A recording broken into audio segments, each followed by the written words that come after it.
Bionic Commando is a wacky, badly translated game that comes from a kind of confusing mishmash of lore, which is honestly a big part of what makes it so great. Its origins are based in the arcade game Commando, but also not. Sort of. Commando was known in Japan as Wolf of the Battlefield. It's not clear when the game is supposed to take place or if it's meant to represent actual real-life war. It's just a generic war game. In the Japanese version, he was just an unnamed soldier, but in Western versions, they called the hero Super Joe. Then there was a different arcade game about a soldier with a bionic arm, again fighting a conflict that is unexplained. In Japan, it was called Top Secret. It had nothing to do with Commando, although it was made by the same designer. In the West, it was called Bionic Commando, and was treated as a sequel to Commando. They even called the hero Super Joe as if he was the same guy, but with a bionic arm now. Then came Bionic Commando for NES. It had the same name as the arcade game, like it was the same game even though it was completely different. In this one, you are a different man with a bionic arm on a mission to rescue Super Joe, so you're not in fact the same character at all. Super Joe is no longer a man with a bionic arm, just an exceptional soldier and war hero. Only our different Bionic Commando hero has the arm. In Japan, the game was called Top Secret: Hitler's Resurrection, and was a sequel to the arcade game. Now, let me just try and sort out what we know so far. The Japan version is a sequel to a not sequel to an unrelated game. The Western version is not a sequel, but sort of a remake of a sequel to the original game where you rescue yourself from the previous game, which is also the same game. Oh yeah, and like I said, it's unclear whether any of these games took place during any real-life conflict, but this installment is about fighting Nazis who are trying to resurrect Hitler. Except in the West, they censor it, and now it's about fighting a fictional non-Nazi army. So it went from being a vague, unexplained conflict to being a fictional conflict against a real-life army, or a fictional conflict against a fictional army, which either way just completely changes around all of whatever the lore was supposed to be in the first place. And to make it even more wacky, in the European arcade flyers it says that your mission is to fight an evil spirit. I'm not sure what it's talking about because I played through the whole game and the final boss is just some general guy. Do you understand? Because I researched all this and I wrote this whole spiel to explain it, and I don't understand. This whole thing is absurd, and that's why I love it, because this is my quest, to seek out the golden cheese.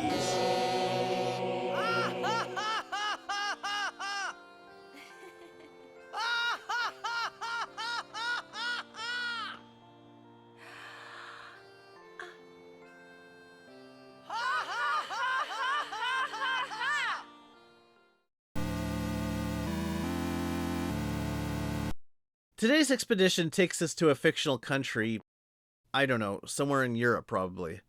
The game starts with a flash forward to an old man telling war stories about the game we're about to experience, like Saving Private Ryan or Titanic. Now, most of Bionic Commando's unintentional humor comes from bad translation, but not bad translation in the vein of somebody set up us the bomb, or get you the hot bullets of shotgun. The words in this game tend to make a sort of grammatical sense, but are still kind of contextually weird. I'll talk about the person I met when I was young. Oh, that narrows it down. Thanks, Dad. I can't imagine how you met only one person during the specific time period of your youth. If this isn't a story about how you met my mother, I'm going to have a lot of questions about where I came from. In 1980X, we found the bad's top secret material called Albatross, which was never put into practice. Let's put aside for now how Albatross is misspelled, and will be consistently misspelled this way throughout the game, or why they wanted to keep this game's timeline a mystery by saying it takes place during a year in the 1980s, we won't say which one. Mysterious. The main thing I really want to make sure you all understand here is that they censored the Nazis by changing their name to the Bads. You might think you're bad, but are you bad with a double D?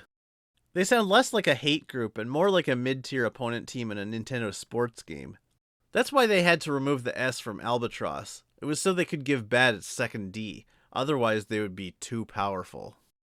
The manual actually calls them the Naz, which has to be a name they used early in the localization process.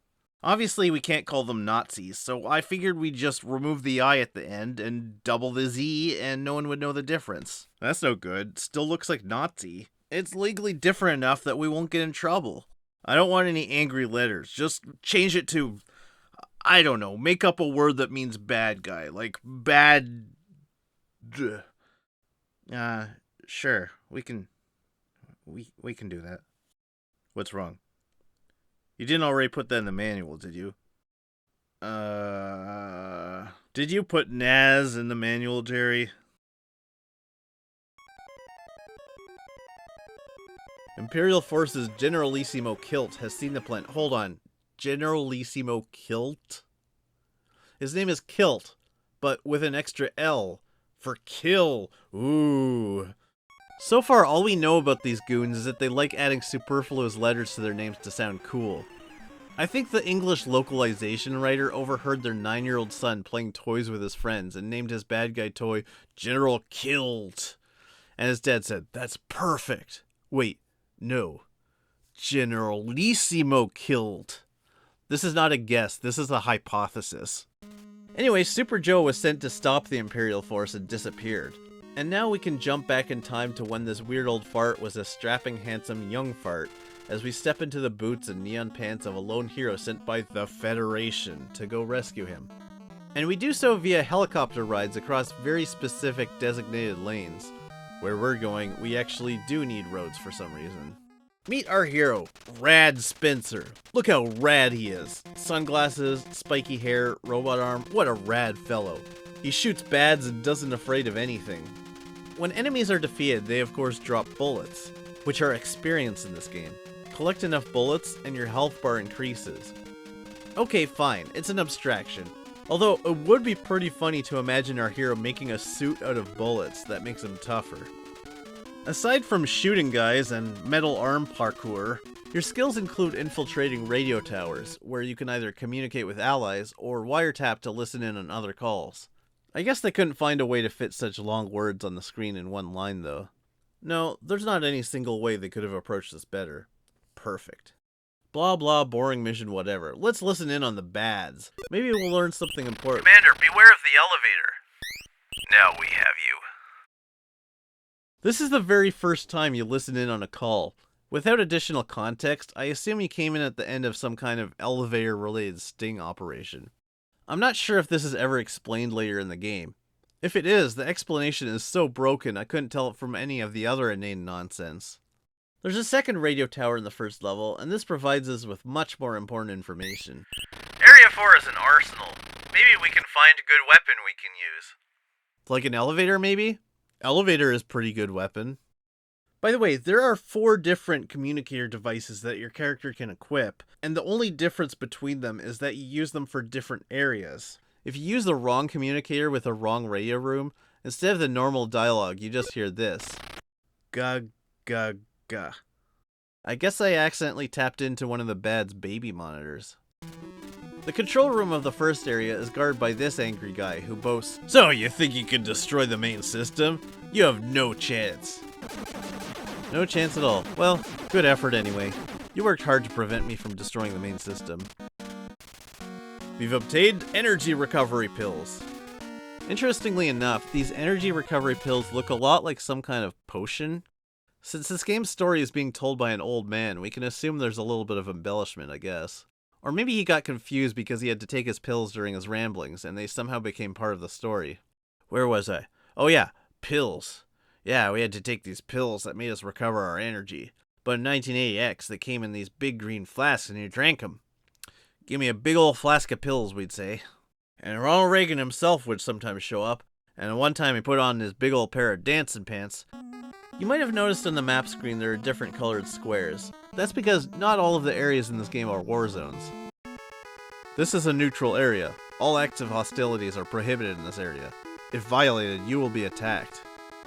This is what I mean about some of that janky grammar. It sounds correct at first, but the last sentence doesn't quite follow the others.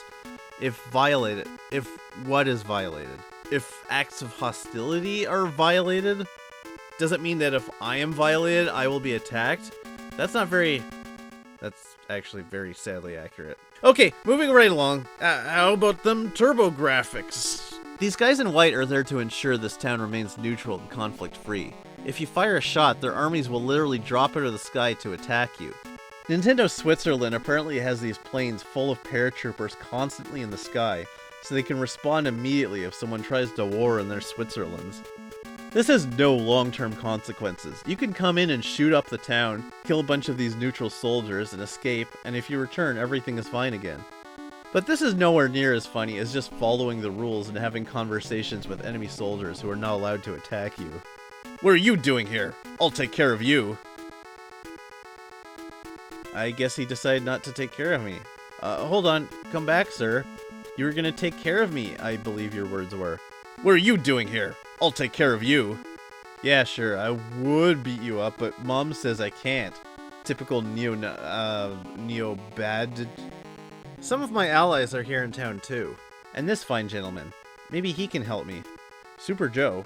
I'm sorry, but I don't know anyone named Super Joe.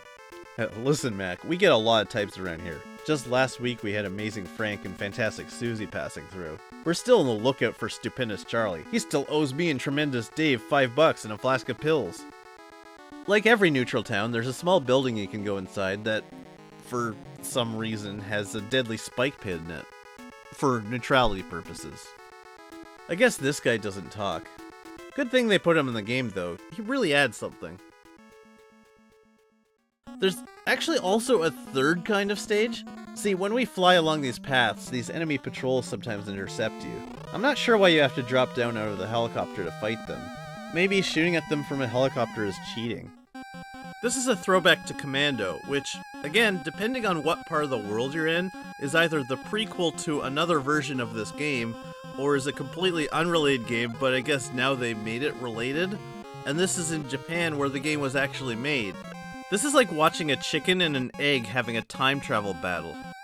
I don't know, these stages are pretty standard. One thing that kind of took me aback though the first time I played this was when I was walking along, and then all of a sudden my character just suddenly slid off to the left of the screen and disappeared. Then I lost a life.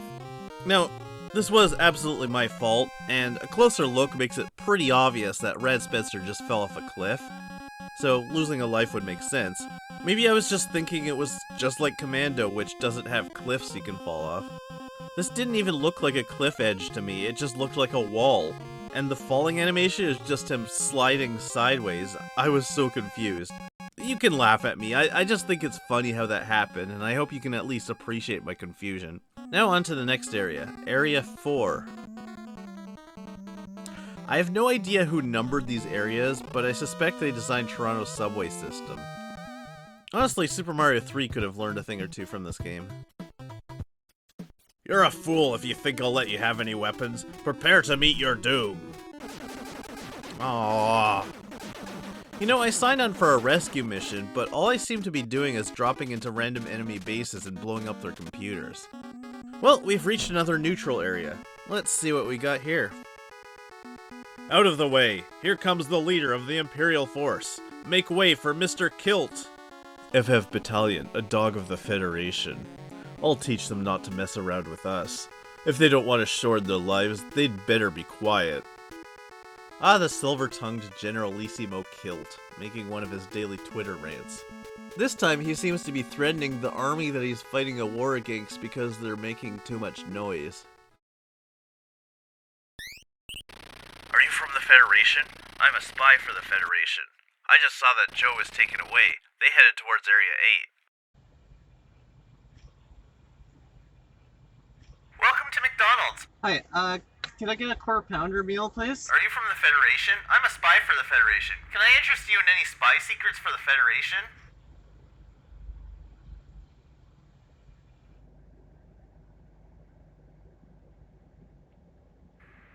Welcome to McDonald's. Are you from the Federation? I'm a spy for the Federation. Number 5, is the rocket launcher alright? Yeah, it's fine. I'm just going to imagine number 5 accidentally dropped a freaking rocket launcher down a flight of stairs. The boss for the next level is some kind of robot. I guess they decided making it use a special code using Greek letters would be a robot sort of thing to do. Pi. We have found an intruder. We are going to attack. I mean, They could have picked a worse letter. Moo moo moo would have been silly. Other than that, I think we're spoiled for choice. There are lots of Greek letters that can sound robotic like delta, or threatening like omicron, or sexy like epsilon. I guess making it repeat is a good idea so it doesn't sound like a fraternity, although a frat robot does sound kind of awesome. Pi Omega Chi! We found an intruder! We're gonna attack, bro!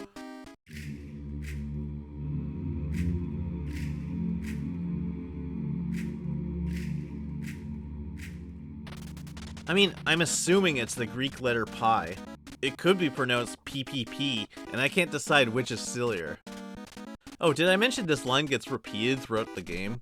I'm not even sure it's only robots who say it.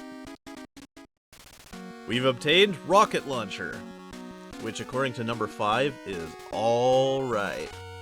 Let's head to the next town. I'm sure we'll meet some fine folks there. Don't be hasty. Advance with caution. There's a wall here. Advance where? There's nowhere to go. What are you on? And is it legal in Nintendo Switzerland? I just hope this guy has said this to a bunch of people who he then tricked into cautiously walking face first into bricks. I swear, these guys get nuttier every passing. Get the heck out of here, you nerd! Nintendo's censorship truly is the best censorship. This Nazi soldier just called me a nerd, the worst insult he could come up with, and informed me that he wishes for me to get the heck out of here. On the definitive scale of threats, this is a notch above a hug. I think in some countries this is considered the polite way to refuse service to Elon Musk. Overdubbing this line over any line in I Spit on Your Grave is all you need to give it a rating acceptable for family airplane travel. I mean, I could probably just stop this video at this point. I don't think we're gonna get anything any better than get the heck out of here, you nerd. But we have a mission. We need to find out just how golden this cheese really is. Besides, we don't want to miss out on battle cranes operated by teeny tiny men. I have to say this for them, the bads are a little more equal opportunity than I would have given them credit for. They actually have these tiny guys in a variety of vehicles. They have like an entire dwarf division.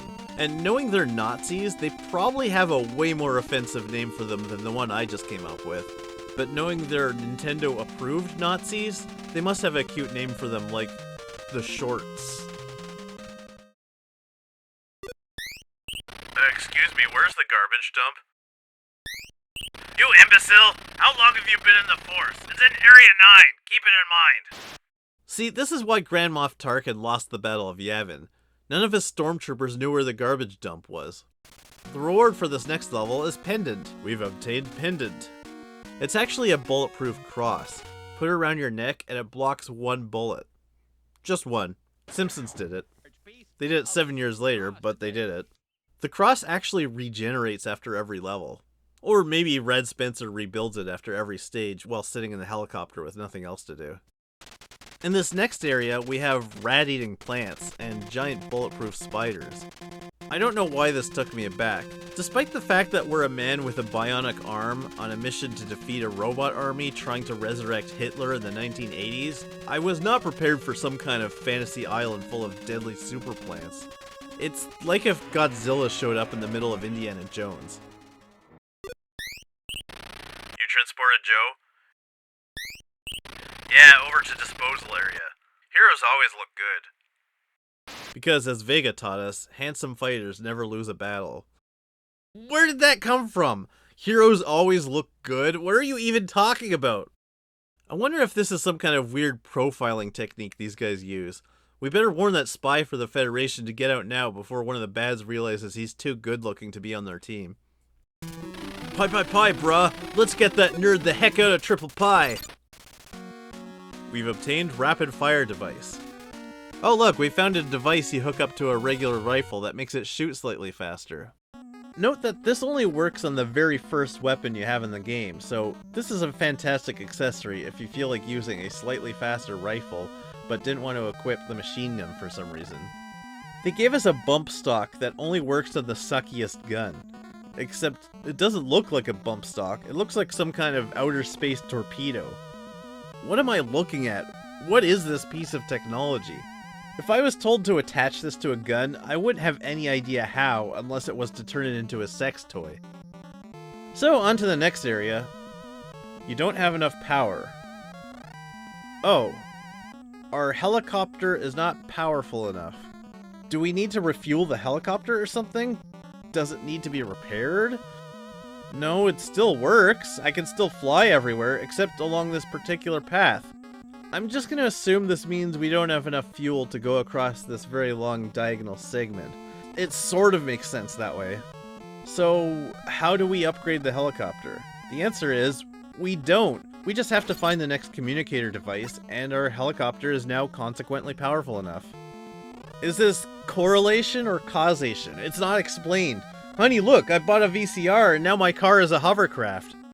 Look, if I had Geordie LaForge next to me, I would ask him to explain how he could reroute the positronic energy stream from the communicator's ionic flow inhibitors to the helicopter's influx wave variance array. But Star Trek TNG didn't come out until, a year before Bionic Commando. Right on. For this level, you need to destroy this barrier with a rocket launcher. So after making sure you find and equip it, you... Okay. Sure. The rocket just passes through it and poof. This is like the only thing that doesn't explode in this game, and it's a barrier designed to be destroyed by a rocket. It reflects bullets, but when the rocket touches it, it just vanishes, like it melted. Those bedded scientists have done it! Finally, they perfected a wall of bulletproof butter. Of less technological significance is their cyborgs. You've come very far, but you're not going anywhere from here. Pay your dues now. Actually, I think this is a friendly reminder for those of us who are late returning this game to Blockbuster. Intermission time! Today's totally out of context moment comes to us from episode 4 of the 2006 show Daybreak. Is everything okay? The phone is ringing. Yeah, that's what it does. This hasn't happened before. We now return to Bionic Commando. We've obtained Permit. Good thing we found Permit inside the exploding computer core. Now we can use Permit to access this restricted for some reason neutral area, and get the third communicator, which allows our helicopter to fly further. Science! We've obtained iron boots. Try and guess what the iron boots do. If you haven't played this game before, you're wrong. They don't make you heavier in water, or let you walk on spikes, or anything like that. It just means that when you swing on your bionic arm, if you bump into an enemy, it hurts them now. So now we'll just move on to the next zone, and... You don't have enough power. Okay, hold up. Why don't I have enough power to cross this tiny line? The last time I got stuck, the line was this long. Look at the size of all of the lines I was able to travel along until now. The game starts with me being able to traverse 3 of these segments, and now after I've already upgraded my helicopter once, I can't pass 2? Okay, Bionic Commando, I guess I need to find the last communicator because that's just how helicopters work now. If you can use a paradox to destroy a robot, I'm pretty sure this game could make a Vulcan explode. We've obtained 3-way. Congratulations. So we head over to this neutral area, where we discover one of our allies has captured an enemy soldier in this neutral zone. Neutrally. We were waiting for you. Please come in. Ah, you want me to interrogate him? Leave this to me, fellas. Oh, we've got a little boy now?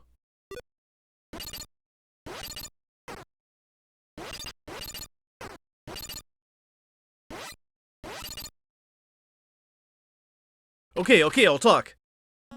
From him we learn about a bunch of shortcuts and yada yada blah blah. We found Super Joe! So, you finally come. Joe is here, but you're going to die here. Why have you come here? I'm here to stop your sinister plan here. You'll never succeed here. I'll defeat you here, and then you'll lose here. Haha. Not if I have anything to say about it here. Haha. Haha. So, like usual, I have no chance, and doody-doo.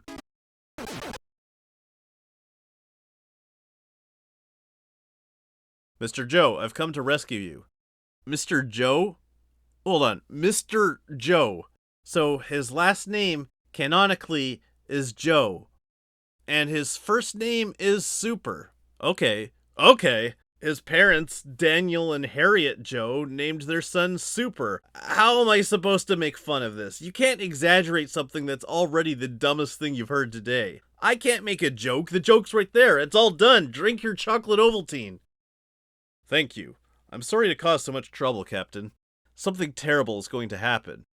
Remember, there was a plan in the Batted secret documents about building a huge laser cannon? No, I don't remember. This is pretty new information. I'm pretty sure I would remember if Hitler was working on a giant laser cannon back in the 40s.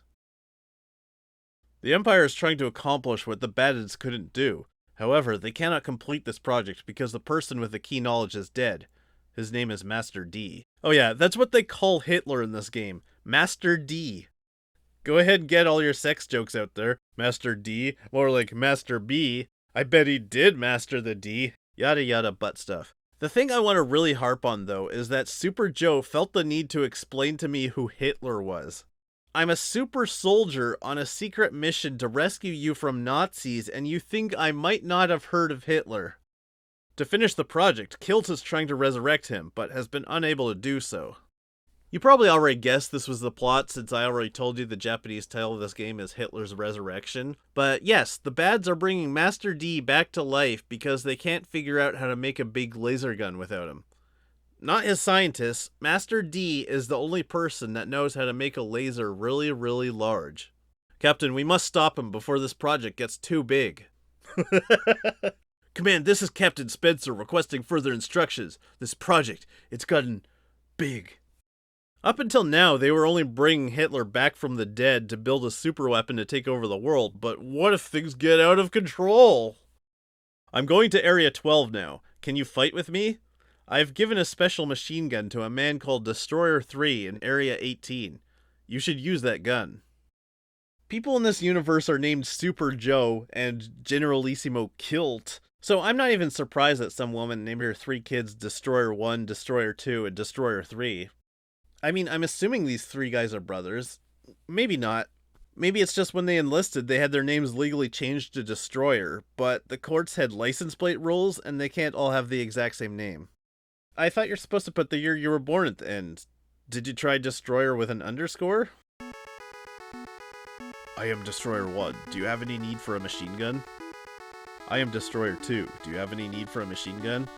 I am Destroyer 3. Do you have any need for a machine gun? In case you thought I was kidding that there's 3 of them, you only get the machine gun if you talk to Destroyer 3 though.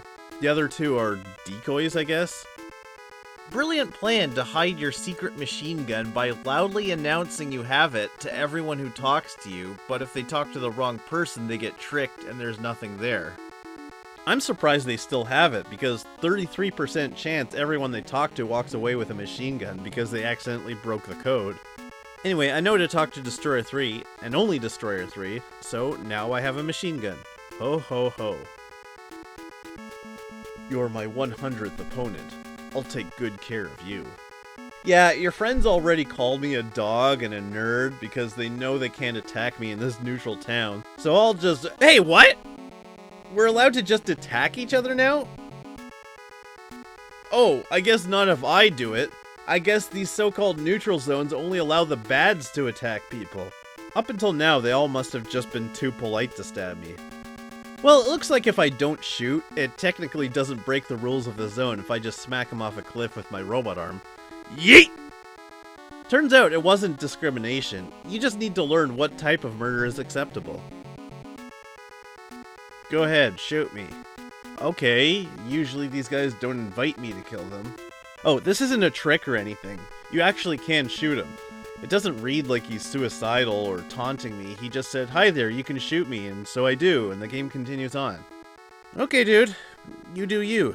I'm gonna get back to my mission to stop human resurrection and destroy a miraculous life-saving technology that could benefit billions. This is M8. We've built a newly developed bazooka. Please obtain it from a man named Hal. You know, I already have a rocket launcher. This is a top secret version, I guess. That's the 3rd time you sort of obtain the same weapon twice. You have a rapid fire device for your rifle, but that's different than the machine gun. You have a spread fire cannon and a 3-way cannon, which are different. And finally a rocket launcher, which is similar to, but apparently not as good as a secret bazooka. Who's designing all these redundant weapons and telling me they're all vital to this mission? I'm starting to think my allies in the Federation don't really know what they're doing. Blow up! We want to blow up this area! But we have no bombs. I love it. I love this man. I have never seen a general so excited to blow something up. Whether or not we actually have explosives is immaterial. It is imperative that we blow up something. I could listen to this line all day. Blow up! We want to blow up this area. That would be something. Too bad this game never repeats any dialogue. Pie. We have found it. No, Hal has the bazooka. What? Him? He is dangerous. You must get it back. Yeah, Hal is a real maniac, all right. As opposed to a man who is jumping out of his boots to blow stuff up with or without bombs. It's too early to feel safe. I'll kill you here. I mean, I'm in the middle of a mission to single-handedly save the world from an entire army. I'm not sure why you'd think this is the point where I would start feeling safe. Now, onto the final area, the enemy headquarters. It's been a long road, and it's too early to feel safe. I'll kill you here. Will you stop saying that? Of course it's too early to feel safe. I'm in the enemy stronghold, and Super Joe just told me he's wired the whole area with explosives. Just do what you're supposed to do and say I have no chance. Well, it's finally time to face off against Generalissimo Kilt, and I'm trying to take the name seriously and I just can't. Oh, the kid who was here before. I never thought I'd see you here. You never thought you would see me here. Here, where you saw me before. Except I wasn't actually here before. You saw me in a different zone. I just got here. This is my first— What are you talking about? But you're too late. The albatross has begun to move. Not necessary to wait for Master D to revive. I've just cut off the switch for the revival device. Master D will never rise again. Now it's your turn to die. What?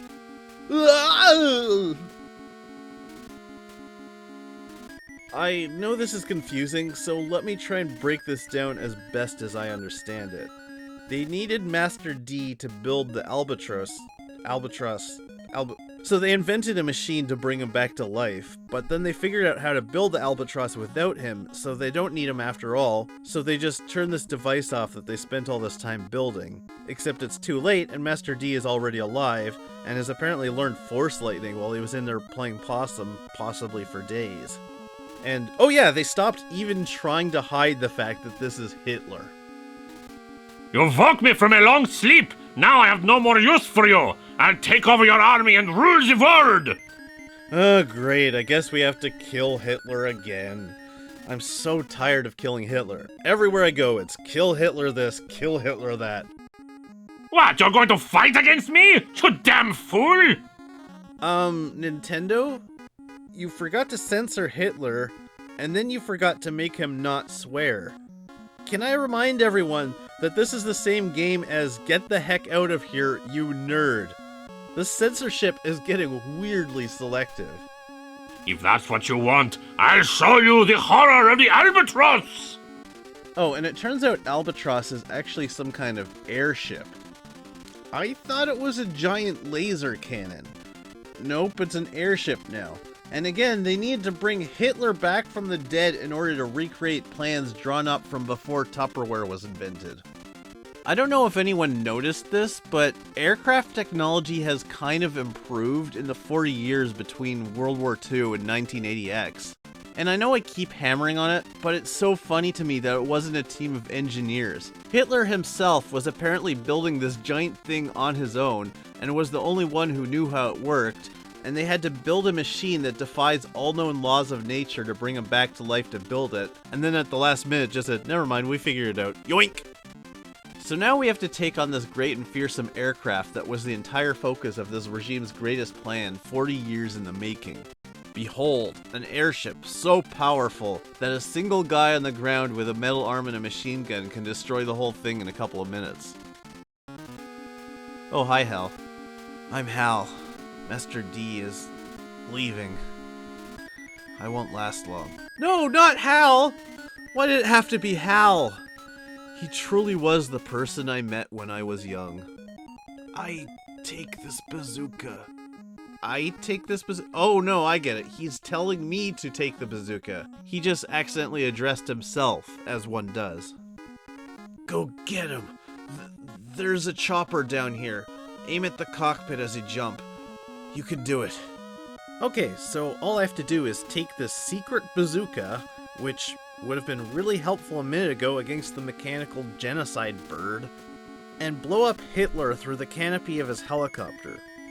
We just need a really good action line to deliver as we do so. Your number's up, monster. Yep, that's the one. Aside from Mr. Joe, our hero has not uttered a word this entire time, and he finally gets one line as he kills modern history's most infamous man, and it's "Your number's up, monster." Personally, I would have gone with something a little more pointed, like, "You get the heck out of here, you nerd!" Ah!